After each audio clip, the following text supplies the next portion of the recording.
get a knock at the door, and here two guys in a suit. I'm from the FBI. The first thing I have to say is, what took you guys so long? I told them the truth.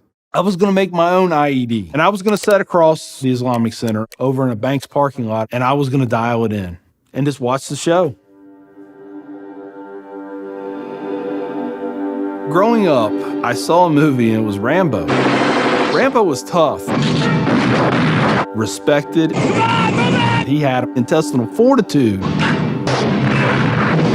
I said, that's what I want to do. I went off and joined the Marine Corps.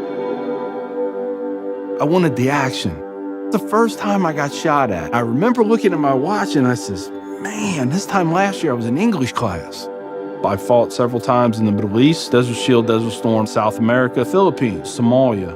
I think the worst things that I have seen is dead children. I had to suck it up. I had to be there for my guys. Each one of those teardrops stands for a confirmed kill. I stopped adding after 26. Where I was taught, Marine Corps, just own it and then let it go.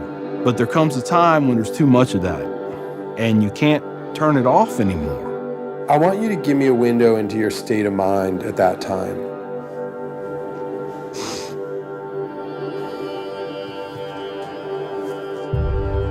One time, my wife and I went to a DSW, and I saw in the distance these two women in black burqas in my store.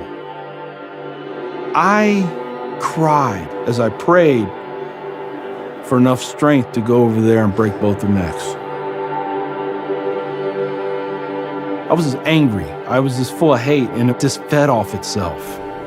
At that point, I was drinking a half-gallon of vodka every 2 days.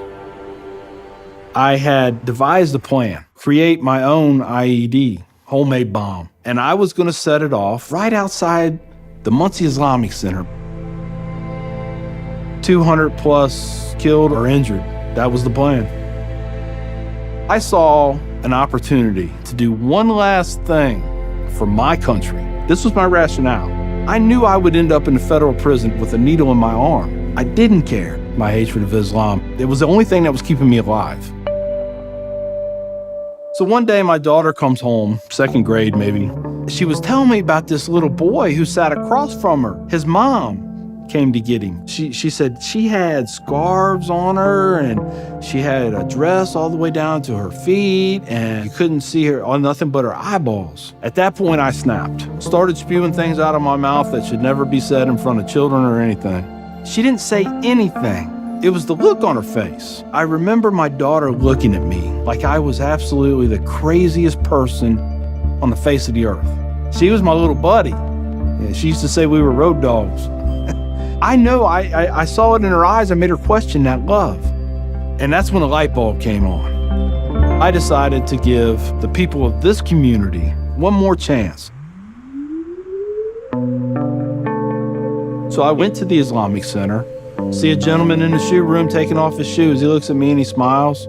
He said, "Can I help you?" And I said, "Yeah, I want you to teach me about Islam." So he went and he gave me a Quran. "Read this. Come back when you have questions." So I did. And I would see things in the book. I'd be like, there it is. I got them right there. Explain that to me. And they would. This was a kind of awakening.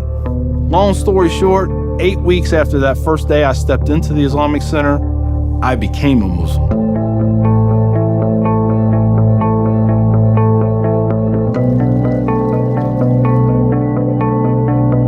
I'm a Muslim, a veteran, and a proud American. I had learned that I was completely wrong about everything that I felt.